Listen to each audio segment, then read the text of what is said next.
जय हिंद दोस्तों, स्वागत है आपका हमारे YouTube चैनल पर। उम्मीद करती हूँ आप सब अच्छे होंगे, स्वस्थ होंगे, मस्त होंगे। ठीक है, तो हम पॉलिटी शुरू कर रहे थे। पॉलिटी में हम 3 क्लास हो गई।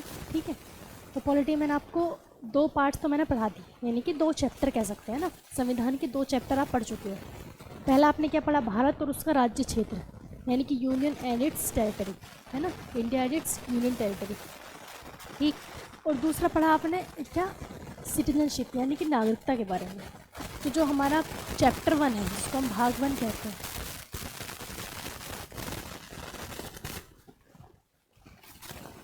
ठीक है, भाग 1, इसमें आर्टिकल थे 1 से लेकर 4 तक। फिर भाग 2, इसमें क्या था? नागरिकता, इसमें आर्टिकल थे 5 से लेकर 11 तक। ठीक है, आज का हमारा टॉपिक रहेगा भाग 3। भाग 3 इसमें रहेंगे आर्टिकल, ये 11 पर ख़त्म है तो ये 12 से स्टार्ट होगा। ठीक, तो 12 से 35 तक, 12 से 35 तक ये आज का हमारा क्या है? टॉपिक है। ठीक है, नागरिकता वगैरह सब समझा दिया, तो चलते हैं अपने टॉपिक पर। देखो, भाग 3 थोड़ा सा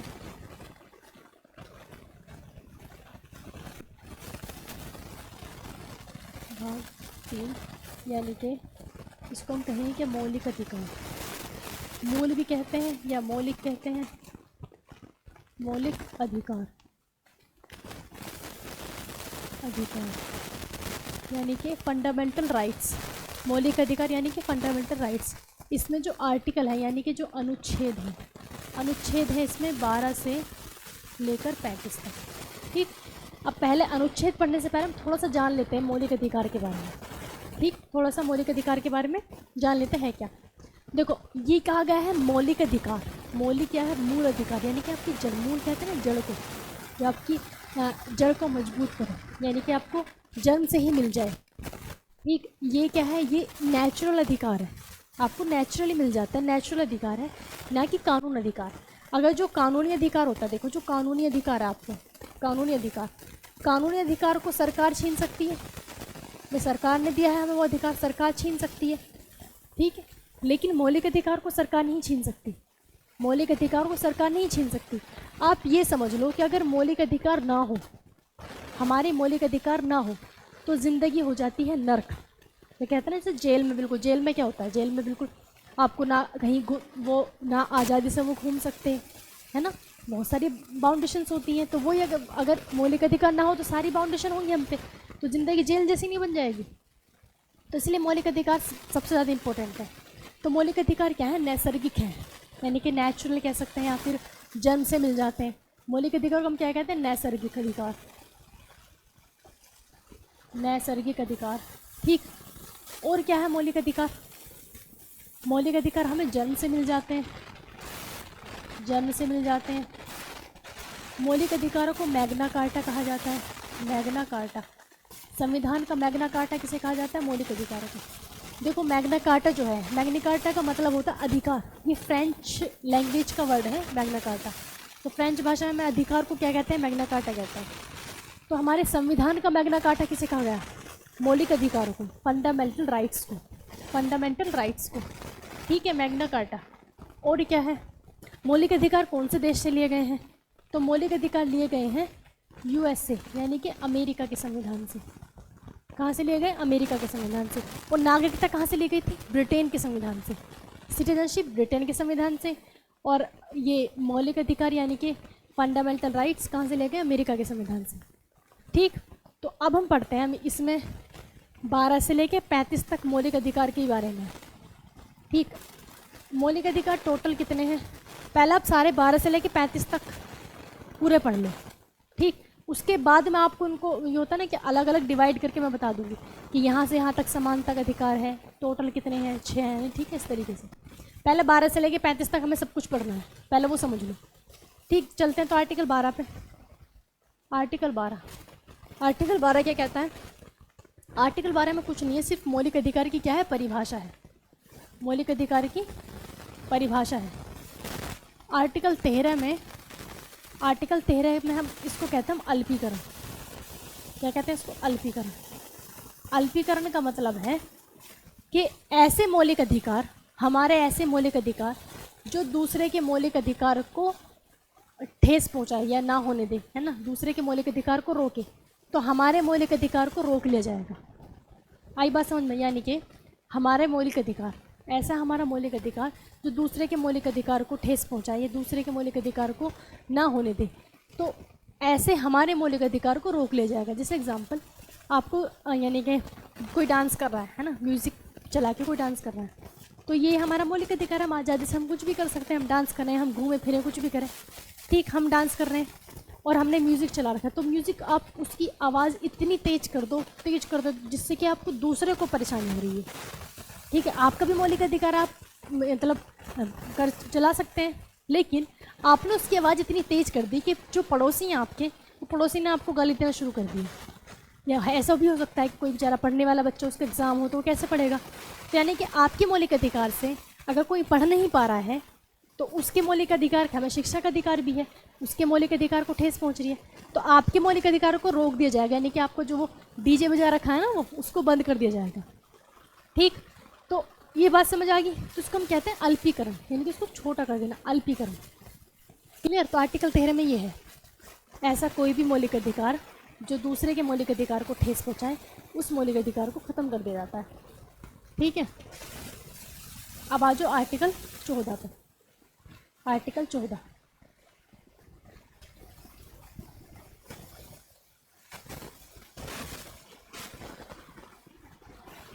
आर्टिकल 14, आर्टिकल 14 में कहा गया है विधि के समक्ष समानता, विधि के समक्ष समानता। दूसरी बात इसमें कही गई है कानून का समान संरक्षण, कानून का समान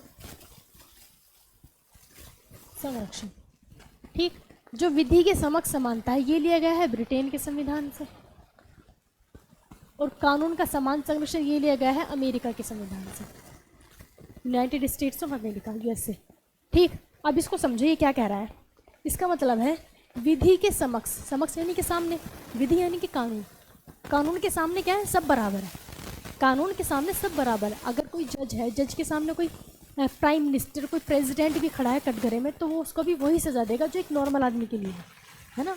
तो यानी कि कानून के सामने कोई कितना भी बड़ा, यानी कि चाहे वो ज़्यादा बड़ा पैसे वाला हो या ज़्यादा बड़ी पावर वाला हो, है ना, कानून के सामने कोई मायने नहीं रखता, ठीक।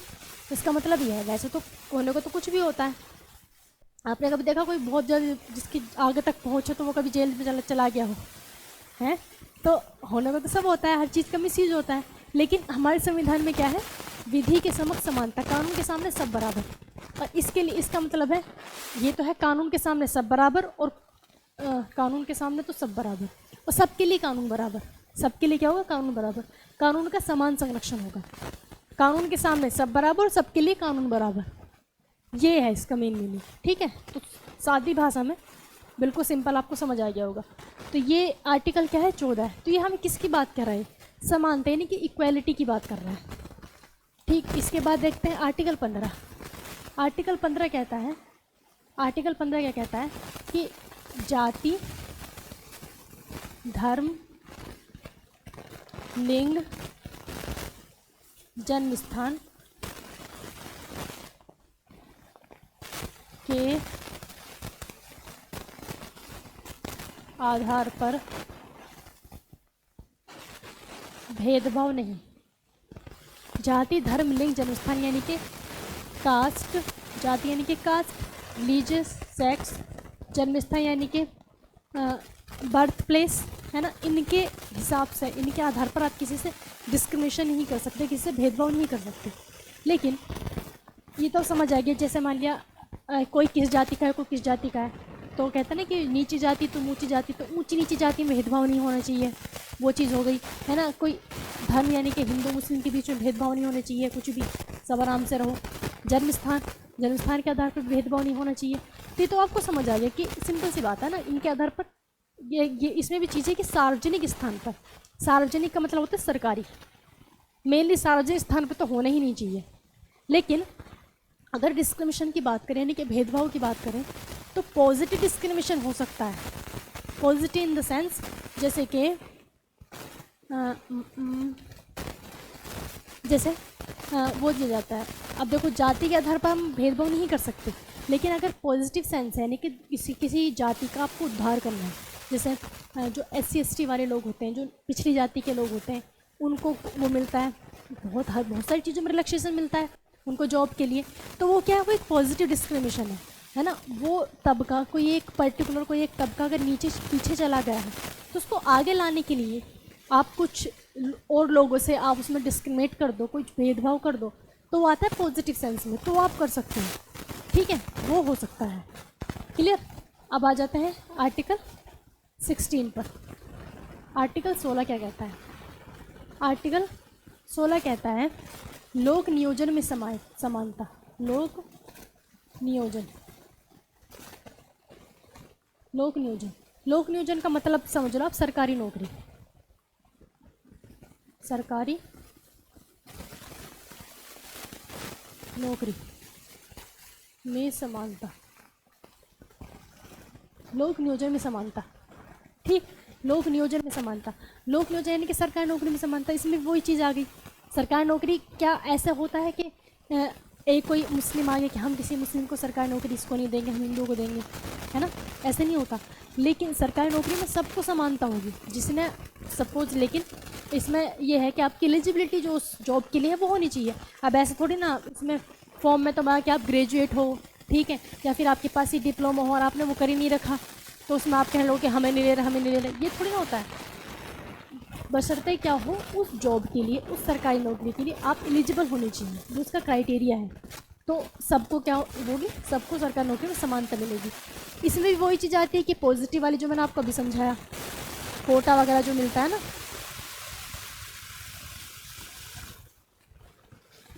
है ना, वो हो सकता है। क्लियर। आर्टिकल 16 लोक नियोजन का मतलब सरकारी नौकरी में सब समान। इसके बाद आर्टिकल है आर्टिकल 17। आर्टिकल 17 कहता है, मोस्ट इंपॉर्टेंट आर्टिकल है, बहुत ज़्यादा पूछा जाता है, पता नहीं कितनी बार पूछा गया होगा। आर्टिकल 17 कहता है अस्पृश्यता का अंत, अस्पृश्यता का अंत यानी कि छुआछूत।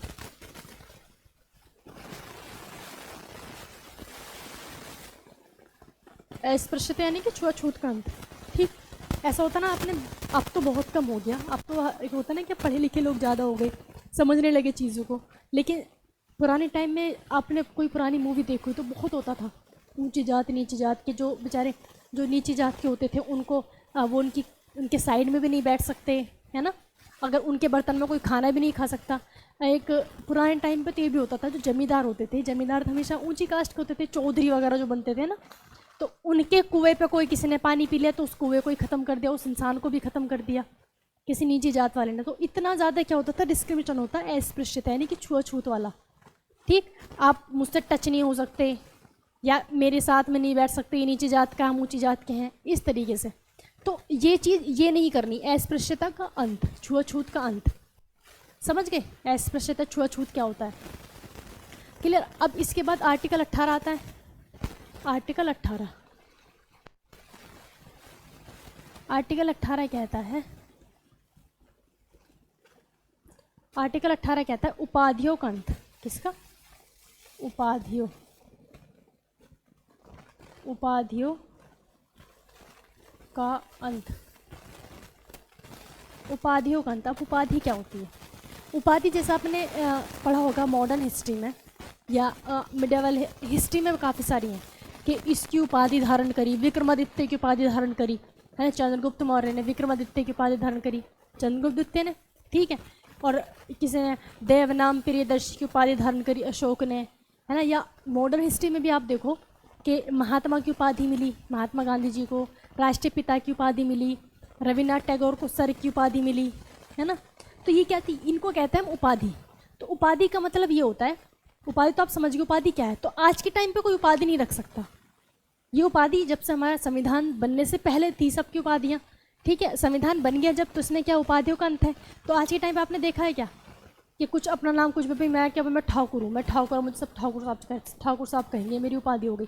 तो उपाधि कोई नहीं रख सकता, लेकिन आप उपाधि रख सकते हो कौन सी, जैसे कि सेना के क्षेत्र में, ठीक है, सेना के, सपोज करो सेना या फिर शिक्षा के क्षेत्र में, शिक्षा के क्षेत्र में।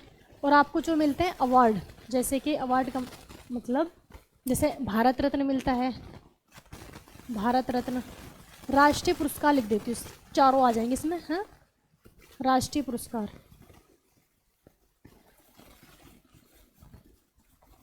राष्ट्रीय पुरस्कार, है ना, ये वाली उपाधि आप रख सकते हो। देखो सेना के क्षेत्र में, जैसे कोई सेना में कोई ब्रिगेडियर है ना, सेना में कोई ब्रिगेडियर है, कोई लेफ्टिनेंट है, तो उसको तो कहा जाए कि लेफ्टिनेंट, ये लेफ्टिनेंट वो उसका नाम लेके तो उसकी उपाधि मिल गई, यानी कि उसने जो उपाधि हासिल की है अपनी पढ़ाई लिखाई से सेना में, उस वो बनने के बाद। वैसे ही जो शिक्षा के क्षेत्र में, जैसे किसी ने पीएचडी की है, तो पीएचडी वाले को उपाधि किसकी मिल जाती है, डॉक्टर की, तो उसके नाम के आगे अपने आप ही क्या लग जाता है, डॉक्टर लग जाता है।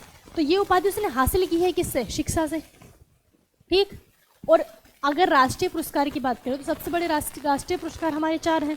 सबसे बड़ा भारत रत्न, फिर पद्म विभूषण, फिर पद्म भूषण, फिर पद्मश्री।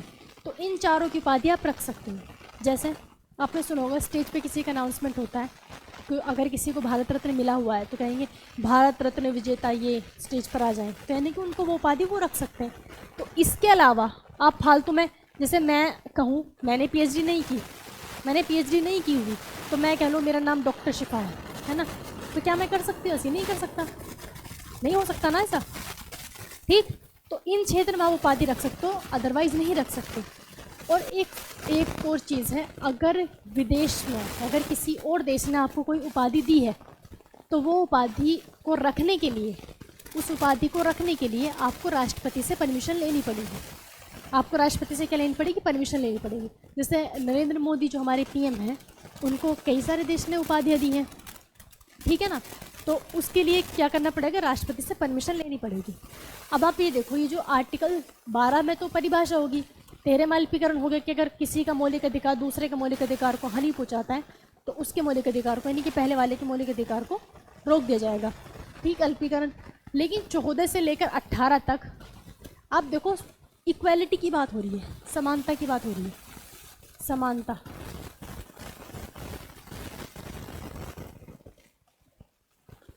समानता का अधिकार, किसकी बात हो रही है, इक्वालिटी।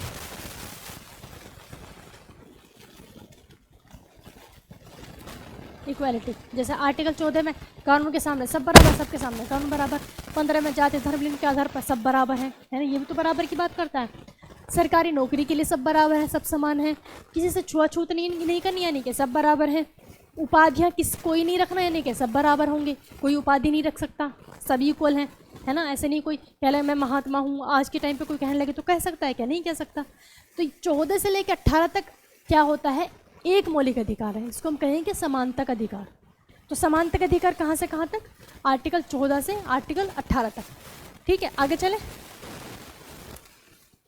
चलो आगे चलते हैं। 14 से 18 समझ गए। अब आ जाओ आर्टिकल 19 पे। आर्टिकल 19 मोस्ट इम्पोर्टेंट है। आर्टिकल 19 जो अभी मैंने आपको बताया था, आर्टिकल 14 से लेकर 18 में, एक तो आर्टिकल 17 बहुत इंपॉर्टेंट है। आर्टिकल 17 बहुत पूछा जाता है, आर्टिकल 15 भी पूछा जाता है, लेकिन सबसे ज़्यादा इंपॉर्टेंट अगर कहें तो आर्टिकल 17 ही है, अस्पृश्यता वाला, छुआछूत वाला, ठीक है। तो आर्टिकल 19 में है, आर्टिकल 19 के 6 पार्ट है, वैसे तो 7 थे, अब 6 पार्ट है इसके। तो सब क्लोज कहते हैं उनको, 19 का फर्स्ट, 19 का सेकंड, थर्ड, फोर्थ, इस तरीके से। तो आर्टिकल 19 में कितने पार्ट, 7 है ना, अब 6 हैं लेकिन पहले 7 थे। तो हम करते हैं, चलो फर्स्ट, पहले फर्स्ट को पढ़ते हैं। 19 लिख दूँ मैं ऊपर को, देखो इस पूरे बोर्ड पे आर्टिकल 19 को ही पढ़ना है। आर्टिकल 19 का फर्स्ट है ना, second, third, fourth, fifth, sixth, seventh, इस तरीके से। अब इसको याद करने का मैं आपको एक ट्रिक देती हूँ।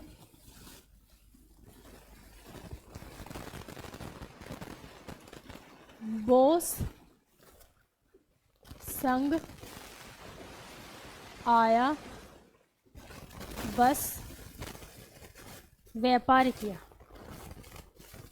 बस व्यापार किया।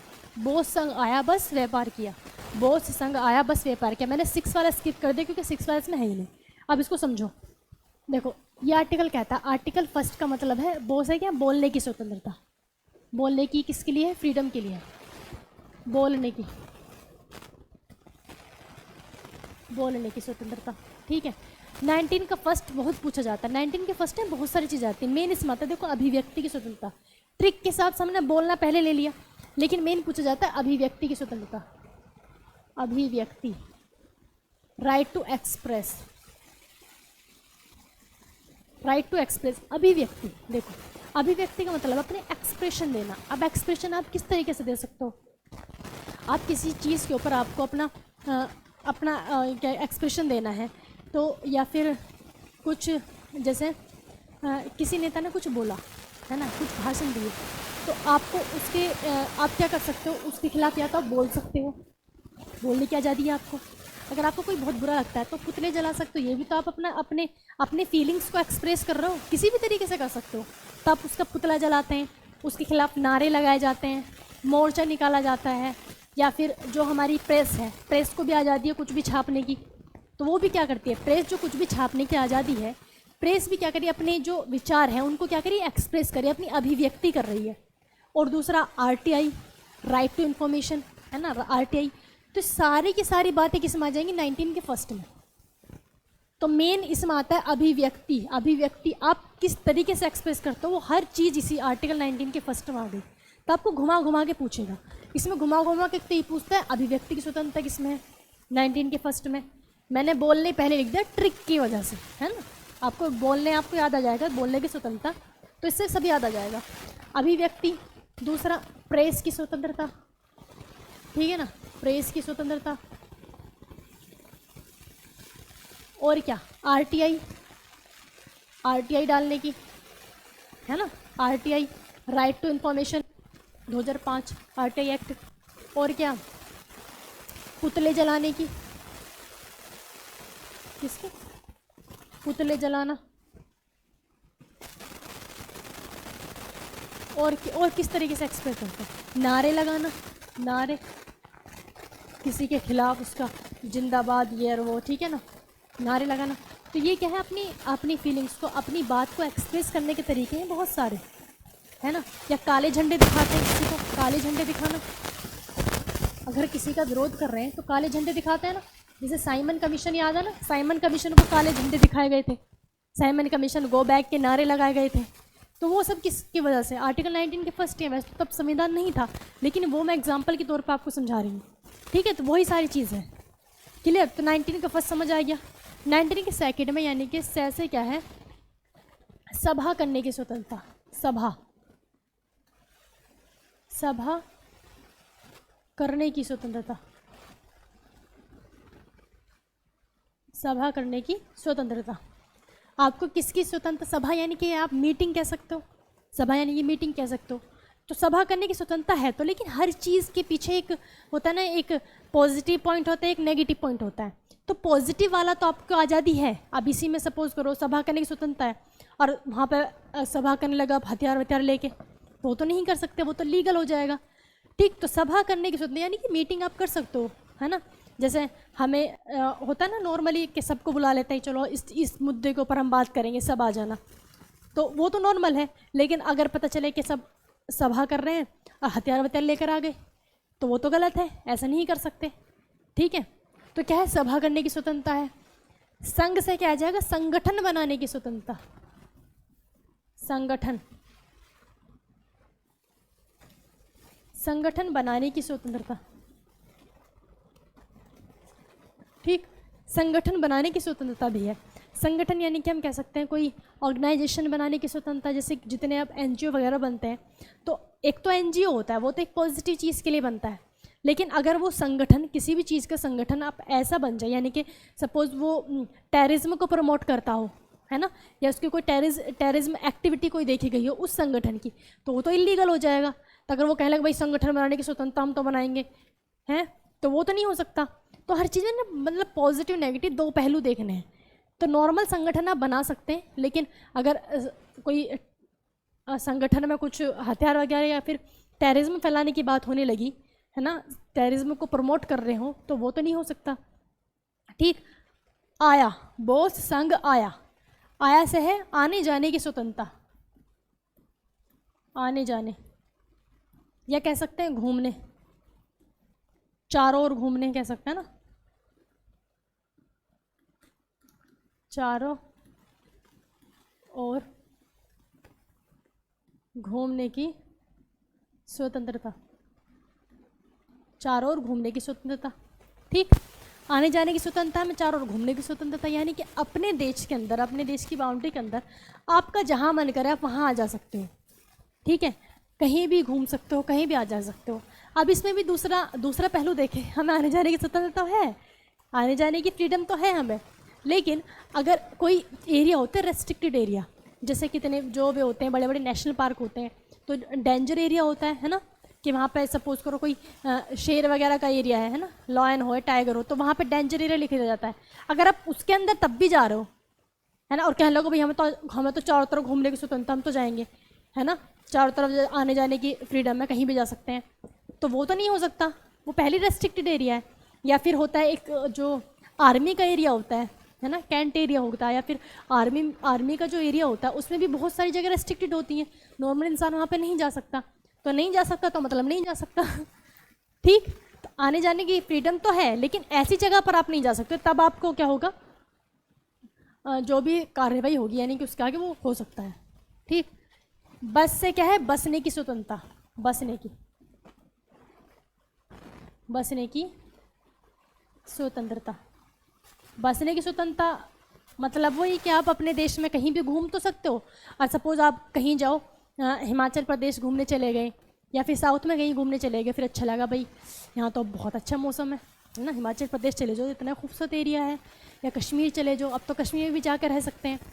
ठीक, तो इतना खूबसूरत एरिया, फिर लगे जाके भाई अब तो यहीं रहना चाहिए। या फिर ऐसे भी होता है कि कोई बिजनेस के पर्पज़ से कहीं गया हो है ना, बिजनेस के पर्पज़ से कहीं गया हो, फिर वहीं पर सेटल हो जाए, तो ऐसा बहुत होता है कि बिजनेस करने वहाँ जाते हैं कहीं किसी और स्टेट में, और फिर वहीं आपको अच्छा लगता है, वहीं आपका बिजनेस चलता है, तो वहीं पे बस जाते हैं। तो आपको क्यों बस सकते हैं, क्योंकि आपको बसने की स्वतंत्रता है। ठीक, बसने की फ्रीडम है। आर्टिकल ये जो 19 का 6th पार्ट है, इसमें है संपत्ति का अधिकार, संपत्ति का अधिकार, इसमें क्या है, संपत्ति का अधिकार। इसको मैं बाद में समझाऊंगी, क्योंकि यहाँ से ये हटा दिया गया है, यहाँ से ही हटा दिया गया है। अब हम ट्रिक से आगे चलते हैं, ये स्किप हो गया है। ठीक है, आर्टिकल 19 का 7th क्या कहता है, बॉस संग आया बस व्यापार किया। इसमें व्यापार यानी कि आपको कहीं भी व्यापार करने की स्वतंत्रता है, व्यापार करने की स्वतंत्रता, यानी कि अपने देश के किसी भी स्टेट से कहीं भी जाके आप क्या कर सकते हो, व्यापार कर सकते हो, कहीं से भी ट्रेड कर सकते हो। ठीक, समझ आ गई। ये क्या हमारा आर्टिकल 19 के बारे में, आर्टिकल 19 के बारे में है ये सब। अब अगर हम देखें, जो मैंने ये संपत्ति का अधिकार है, संपत्ति का अधिकार यहाँ से हटा के देखो, हमारे जो मौलिक अधिकार है, मौलिक अधिकार को छीन नहीं सकता है, वो अलग बात है। सस्पेंड हो सकते हैं कुछ टाइम के लिए, यानी कि निलंबित हो सकते हैं, वो मैं आपको लास्ट में बताऊंगी पूरा, है ना। मौलिक अधिकार क्या हो सकते हैं, कुछ टाइम के लिए निलंबित हो सकते हैं। निलंबित का मतलब होता है सस्पेंसिव, है ना, यानी कि सस्पेंड हो सकते हैं, कुछ टाइम के लिए रोके जा सकते हैं। तो वो कंडीशंस अलग होती हैं। जैसे सपोज करो कोई नेशनल इमरजेंसी लग रही है ना, अगर कोई नेशनल इमरजेंसी लग रही है हमारे देश में, तो नेशनल इमरजेंसी के टाइम पे क्या होगा कि अब हमारे देश नेशनल इमरजेंसी के टाइम पे बहुत सारी चीज़ें चेंज हो जाती हैं। तो उस टाइम पे क्या होगा, हमारे मौलिक अधिकार जैसे होता है कि हमारे क्या है, चारों ओर घूमने की स्वतंत्रता है, चारों ओर घूमने की स्वतंत्रता है। अब यहाँ तो नेशनल इमरजेंसी लगे, आपको चारों ओर कहाँ घूमने देंगे, तो आपका क्या होगा, मौलिक अधिकार कुछ टाइम के लिए रोक देंगे जब तक इमरजेंसी है। तो यानी कि मौलिक अधिकार को क्या हो सकता है, निलंबित हो सकते हैं, निलंबित हो सकते हैं। ठीक है, निलंबित यानी कुछ टाइम के लिए सस्पेंड हो सकते हैं। और निलंबित करने का अधिकार किसको दिया गया है, राष्ट्रपति को दिया गया है। ठीक, तो मौलिक अधिकारों को ख़त्म नहीं कर सकते, लेकिन निलंबित कर सकते हैं। अब दूसरी चीज़ जो मेरी संपत्ति का अधिकार है, देखो, जिस संपत्ति के अधिकार का मतलब ये है कि हमारी संपत्ति है तो इस पर हमारा ही अधिकार है ना, ये तो हुआ इसका मतलब। अगर ये मौलिक अधिकार में रहता तो सपोज करो हमें एक सड़क निकालनी है, गवर्नमेंट को एक बहुत लंबी एक हाईवे जा रहा है, बहुत बड़ा एक हाईवे निकालना है ना। अब ये हाईवे निकलता जा रहा है, चलता जा रहा है, ज़मीनें खरीद ली, लेकिन इस हाईवे के बीचों बीच यहाँ पे किसी का खेत आ जाए, एक बड़ा सा खेत आ जाए हाईवे के बीचों बीच। अब हाईवे यहाँ तक बन के तो आ गया, हाईवे यहाँ तक बनकर आ गया, ये क्या है, ये खेत है। तो खेत का जो मालिक है वो कहेगा भाई मुझे संपत्ति का अधिकार है, मैं तो नहीं दे रहा अपनी ज़मीन मुझे नहीं देनी हाईवे में, मेरी मर्जी भाई, जो मौलिक अधिकार हमारे उस पर हमारे कंप्लीटली अधिकार है। तो वो कहेगा कि मुझे नहीं देना, मुझे अपनी ज़मीन देनी ही नहीं। तुम क्या करो, तुम ये जो है अपनी जो सड़क है, इस सड़क को ना यहाँ से ऐसे लेकर आओ, पहले ऐसे टर्न लेकर आओ और इसको ऐसे घुमा के फिर ऐसे ले जाओ, यहाँ से ऐसे लेकर आओ और इसको ऐसे ले जाओ, मेरी ज़मीन ऐसी रहेगी, मेरी ज़मीन क्या रहेगी, ऐसी रहेगी। इससे तो गवर्नमेंट को बहुत लॉस है। ऐसी बहुत सारी चीज़ें हो सकती हैं। अगर रेलवे ट्रैक बनना है तो क्या इतना बड़ी झंझट करेगी गवर्नमेंट? तो इस वजह से इस संपत्ति के अधिकार को यहाँ से हटा के, मौलिक अधिकार से हटा के कहाँ डाल दिया गया, मौलिक अधिकार से हटा के आर्टिकल 300 के कै में डाल दिया गया, आर्टिकल 300 के कै में डाल दिया गया। और अब ये क्या बन गई, कानूनी अधिकार बन गया। भाई कानूनी अधिकार है तो सरकार आसानी से छीन सकती है। सरकार जब वो कहेगा हमें ज़मीन नहीं देनी, ले जाएगी पुलिस पकड़ के, ज़बरदस्ती ले जाएगी, है ना। लेकिन हाँ ये है कि फ्री में तो गवर्नमेंट ज़मीन लेती नहीं है, बहुत अच्छा मुआवजा मिलता है ज़मीन का, ठीक। लेकिन कुछ होते हैं अड़ियल के मेरे तो बाप दादा की ज़मीन है, कितने भी रेट लगा लो नहीं दे रहा, मैं मुझे देनी नहीं है ना, तो वो ना दे। तो ये समझ आ गया। अब ये जो हटाया है, यहाँ से हटा के इसको वहाँ डाल दिया, तो कोई अमेंडमेंट किया गया होगा।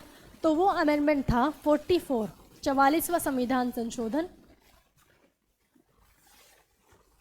1978 को, 44वां संविधान संशोधन 1978 किया गया और संपत्ति के अधिकार को आर्टिकल 19 के 6 से हटाकर आर्टिकल 300 के कै में डाल दिया, जो कि एक मौलिक अधिकार से क्या बन गया, वो कानूनी अधिकार बन गया है, ठीक, कानूनी अधिकार बन गया है।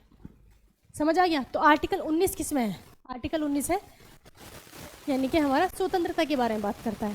तो 19 से लेकर जो 22 पढ़ेंगे हम कंटिन्यू, देखो 14 से लेकर जो हमने 18 तक पढ़े, इसमें किसकी बात थी, समानता की, यानी कि इक्वालिटी की, है ना, समानता का अधिकार। अब 18 के बाद 19 आया, 19 से लेकर जो हम 22 तक पढ़ेंगे, इसमें सारी बात किसी की, स्वतंत्रता की, फ्रीडम की। तो राइट टू फ्रीडम यानी कि स्वतंत्रता का अधिकार, 19 से लेकर 22 तक स्वतंत्रता का अधिकार। इसमें आपने 19वां पढ़ लिया, 20, 21, 22 3 आर्टिकल बचे हैं। कितने आर्टिकल बचे, 3 आर्टिकल बचे हैं। टाइम क्या हो गया, 3 आर्टिकल बचे हैं, ठीक है। तो 19 पढ़ लिया, आप चलते हैं 20 आर्टिकल पे। आर्टिकल 20,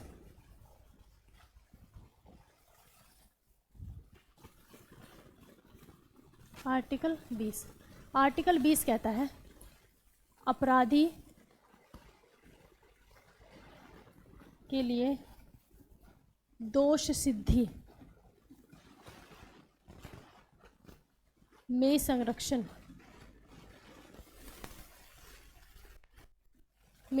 ठीक है। अपराधी के लिए दोष सिद्धि में संरक्षण यानी कि किसी ने कोई अपराध किया है, कोई अपराध कर लिया, अपराधी हम किसे कहेंगे, जो प्रूफ हो चुका हो, है ना, यानी कि किसी ने जो क्राइम कर दिया है, क्राइम करने के बाद वो क्राइम उस पर प्रूफ हो गया, ठीक, उसे हम क्या कहेंगे, उसे हम क्रिमिनल यानी कि उसको अपराधी कहेंगे।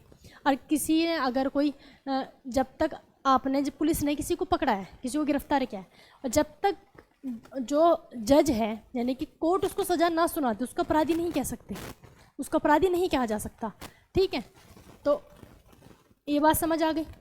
अब अपराधी के लिए दोष सिद्धि में संरक्षण, इसमें ना 3 क्लॉज दिए गए हैं, फर्स्ट, सेकंड, थर्ड, यानी कि 3 बातें हैं इसमें। अपराधी को क्या क्या संरक्षण दिए जाएंगे, 3 बातें हैं इसमें।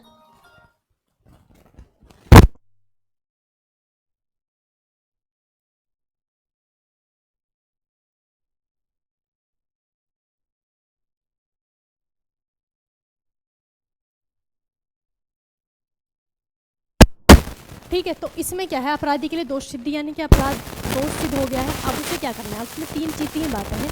पहली बात क्या करेंगे कि अपराधी को एक गलती की एक सज़ा मिलेगी।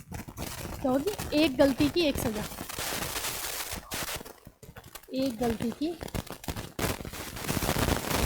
एक सज़ा, एक गलती की एक सज़ा मिलेगी। ऐसा नहीं कि भैया फिर याद आवे गवर्नमेंट को या कोर्ट को, अच्छा तूने ये काम करा तो फिर 10 साल की जेल डाल दो। ठीक है, कुछ टाइम बाद फिर याद आवे, अच्छा तूने ये कांड करके गया था, फिर से जेल में डालो। तो ऐसा नहीं हो सकता ना। एक गलती की आपको एक ही सज़ा मिलेगी, एक बार सज़ा मिलेगी, फिर आप आज़ाद हो। ठीक, दूसरी बात क्या कहता है इसमें, सज़ा उस समय के कानून के हिसाब से मिलेगी, उस समय के कानून के आधार पर दी जाएगी, जब अपराध किया है। ठीक है, सज़ा जो मिलेगी, देखो किसी ने 2020 में कोई कांड किया है, किसी ने क्या कि 2020 में कोई अपराध किया है, कोई कांड किया है, तो अब केस तो बहुत लंबे चलते हैं। अब सपोज उसका केस चलते चलते चलते चलते कहाँ पहुँच गया, 2040 में पहुँच गया। 20-25 साल नॉर्मल होता है यहाँ पे। ठीक, तो 20 साल तक उसका केस चला, अब 20 साल बाद उसको सज़ा सुनाई गई, 20 साल बाद सज़ा सुनाई जाएगी उसको। तो सज़ा उसको जो 2020 में जो उसने कांड करके गया था, तो 2020 में उस काम के लिए जो सज़ा थी उसको 2040 में ही वो सज़ा मिलेगी, भले ही वो कानून चेंज हो गया। समझ गए? सज़ा किस हिसाब से मिलेगी, जिस समय उसने अपराध किया है उस समय उस अपराध के लिए जो कानून है उस कानून के हिसाब से सज़ा मिलेगी। ठीक है, ऐसा नहीं कि जब उसका केस, जब उसको सज़ा सुना है तो अब जो है नहीं। ठीक है ना, सपोज करो कि किसी ने किसी को थप्पड़ मार दिया, नहीं थप्पड़ ज़्यादा हो गया, ईंट मार के खोपड़ा फोड़ दिया है ना, किसी ने किसी का सर फोड़ दिया, तो अब उस सर फोड़ने के लिए सपोज करो 3 महीने की जेल है ना, हम ऐसे एग्जाम्पल ले रहे हैं। अब ये जो सिर फोड़ा है 2020 में फोड़ा, अब उसे 2020 में सिर फोड़ने के लिए 3 महीने की जेल है। अब केस चलते चलते चलते चलते कहाँ पहुँच गया, 2030 पहुँच गया, 2030 में उसको सज़ा सुनाई गई।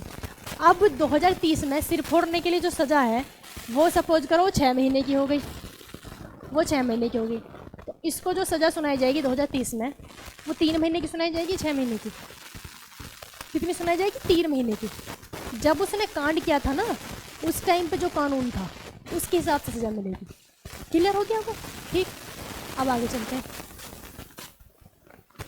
सज़ा क्या मिलेगी उसके, और एक इसमें थर्ड क्या रहता है कि अपराधी को जेल में भी क्या दिया जाएगा, संरक्षण दिया जाएगा। जेल में भी संरक्षण, यानी कैसा नहीं होगा वहाँ पे जेल में कोई लुढ़काई दे ठीक, तो जेल में भी उसको संरक्षण मिलेगा। इसमें एक बात हो रहा है, जेल में संरक्षण, और उसको कहते हैं वो अपनी पसंद का वकील, गिरफ्तारी के लिए अपने पसंद का क्या कर सकता है, वकील कर सकता है, अपने पसंद का वकील कर सकता है। देखो एक तो आता है, आगे हम पढ़ेंगे आर्टिकल 22 में गिरफ्तारी के लिए था। गिरफ्तारी के मैं थोड़ा सा रिकॉल कर लूँ। गिरफ्तारी में क्या है कि 24 घंटे के अंदर उसको जज के सामने पेश करना होगा, 24 घंटे के अंदर जज के सामने पेश करना। सेकंड में है कि इसको अपने पसंद का वकील कर सकता है और अपने खिलाफ गवाही नहीं दे सकता। ठीक है, तो इसमें थर्ड में क्या है, जेल में भी क्या मिलेगा, इसको संरक्षण मिलेगा। अपराधी को जेल में भी क्या देना पड़ेगा, उसको संरक्षण देना पड़ेगा। ठीक है, आर्टिकल 20 तो हो गया। अब आर्टिकल 21 में है प्राण एवं दैहिक स्वतंत्रता। आर्टिकल 21 क्या कहता है, प्राण एवं दैहिक स्वतंत्रता। तो देखो प्राण एवं दैहिक स्वतंत्रता के बारे में आर्टिकल 21 मोस्ट इम्पोर्टेंट है, बहुत पूछा जाता है। ये कह रहा है प्राण एवं दैहिक स्वतंत्रता, प्राण एवं दैहिक स्वतंत्रता, प्राण एवं दैहिक यानी कि लाइफ एंड पर्सनल लिबर्टी। प्राण को हम मान लें अपनी, जो प्राण को तो मतलब समझते हैं ना आप, लाइफ अपनी जान। ठीक, दैहिक यानी कि फिजिकली, तो इसको हम 2 पार्ट में पढ़ लें। जो हमें दो तरह की स्वतंत्रता दी गई है, एक प्राण की और एक दैहिक की। तो प्राण की हमें क्या क्या स्वतंत्रता दी गई है और दैहिक की हमें क्या क्या दी गई है। जैसे कि इसी में आ जाएगा, इसमें बहुत सारी चीज़ें आती हैं जो आपसे घुमा घुमा के क्वेश्चन पूछे जाता है ना, समझ नहीं आता कि तो हमने आर्टिकल पढ़ा ही नहीं, आर्टिकल 21 में कहाँ से आता है। जैसे अगर हम दैहिक की बात करें, दैहिक यानी कि फिजिकली अपनी बॉडी की, और एक है प्राण, प्राण की बात करना है। तो प्राण यानी कि आप क्या कर सकते हो, आप आत्महत्या नहीं कर सकते। हत्या देखो यहाँ पे लिखे हम, हत्या और दूसरा आत्महत्या, हत्या और आत्महत्या यानी कि ना तो आप किसी का मर्डर कर सकते हो, ना आप सुसाइड कर सकते हो, ना तो दूसरे की जान ले सकते हैं, ना ही अपनी जान ले सकते हैं। ठीक है, ना तो दूसरे की जान ले सकते हैं, ना ही अपनी जान ले सकते हैं, क्योंकि हमारी किसकी स्वतंत्रता है, प्राण की स्वतंत्रता है ना। जीने का अधिकार है हमें, है ना, हमें क्या है, जीने का अधिकार। ये पूछ ले कि जीने का अधिकार कौन सा आर्टिकल में, तो आर्टिकल 21 में है। ठीक, समझिए। अब इसी में आ जाएगा, जैसे कि हम क्या करते हैं, जो हमारा इन्वायरमेंट है हमारा जो इन्वायरमेंट है, अब किसी की गाड़ी भैया धुआं दे रही है, बहुत बहुत ज़्यादा धुआं दे रही है, अब उसको जो ट्रैफिक कंट्रोलर वाले होते हैं या फिर जो ट्रैफिक पुलिस होती है उसको पकड़ लेते हैं, उसका लाइसेंस वगैरह कैंसिल हो जाता है, उसकी बाइक को या उसकी कार को पकड़ लेते हैं। क्यों? क्योंकि उससे जो हानिकारक, जो हार्मफुल धुआं निकल रहा है वो दूसरे के लिए खतरा है ना, दूसरे की हेल्थ के लिए खतरा है। तो यानी कि हेल्थ से रिलेटेड चीज़ें भी इसी में आ जाएंगी। हेल्थ यानी कि पर्यावरण का संरक्षण जो करते हैं, तो उनको क्यों पकड़ा जाता है, क्योंकि इससे दूसरों को क्या है, दूसरों को हार्मफुल होता है, दूसरे की जान को खतरा है। अभी हमने जो आर्टिकल 13 में पढ़ा था, 13 में क्या एलपीकरण है, अब उसे घूमने का अधिकार, वो अपनी कार में मस्त घूम रहा है ना, उसको घूमने का अधिकार है, वो घूम रहा है, लेकिन उसके घूमने से वो जो उसकी गाड़ी से जो धुआं निकल रहा है, उसके धुएं से दूसरे की जान को खतरा है ना, दूसरों को इन्फेक्शन हो सकता है, अब बहुत सारी चीज़ें होती हैं, है ना, दूसरे की जान को खतरा है, तो उसके घूमने पर रोक लगा दी, नहीं लगा दी, यानी कि किसके थ्रू लगा दी, अल्पीकरण, आर्टिकल 13 के थ्रू लगा दिया। ठीक, अब अगर दैहिक में देखें तो हमें किसका अधिकार है, निजता का अधिकार, निजता यानी कि प्राइवेसी, राइट टू प्राइवेसी, हमें किसका अधिकार है, निजता का अधिकार है, राइट टू प्राइवेसी है, निजता का अधिकार। हम प्राइवेसी का मतलब जैसे हमारे किसी चीज़ जो पर्सनल चीज़ें होती हैं, है ना, पर्सनल चीज़ें होती हैं, यानी कि प्राइवेसी तो आप समझते हो, जैसे किसी का पासवर्ड वगैरह, वो भी तो हमारा पर्सनल नहीं होता। कोई किसी से पासवर्ड लगा रहा है तो पासवर्ड का मतलब ये थोड़ी दूसरे को दिखाना है, अगर दूसरों को दिखाने तो कोई पासवर्ड लगाएगा क्यों। तो कोई मान लिया कि ज़बरदस्ती आपका पासवर्ड लेना चाह रहा है, तो हमारे मौलिक अधिकार का उल्लंघन है वो। अगर किसी के फ़ोन का, किसी के लैपटॉप का या किसी भी चीज़ का कोई पासवर्ड ज़बरदस्ती मांग रहा है, तो वो क्या है, वो हमारे संविधान का आर्टिकल 21 का उल्लंघन है, क्योंकि हमें किसका अधिकार है, हमें निजता का, राइट टू प्राइवेसी, हमें निजता का अधिकार है। ठीक, तो ये आर्टिकल 20, आर्टिकल 21, 22 में गिरफ्तारी है ना। ये हम एक बार और मैं आपको ठीक से जो अगर समझ में नहीं आया तो एक बार इसको और समझा देंगे, ठीक है ना। आर्टिकल 22 में गिरफ्तारी से संरक्षण है, जो मैं अभी बता रही थी। ठीक, थैंक यू दोस्तों, वीडियो को लाइक और शेयर कर देना। आगे आप पढ़ोगे तो ज़्यादा लंबा हो जाएगा गिरफ्तारी वगैरह पढ़ाना, उसमें बहुत सारे फिर प्रिवेंटिव डिटेंशन एक्ट भी आ जाएंगे। ठीक है, वीडियो को लाइक शेयर कर दिया करो ज़रूर, फिर मिलते हैं।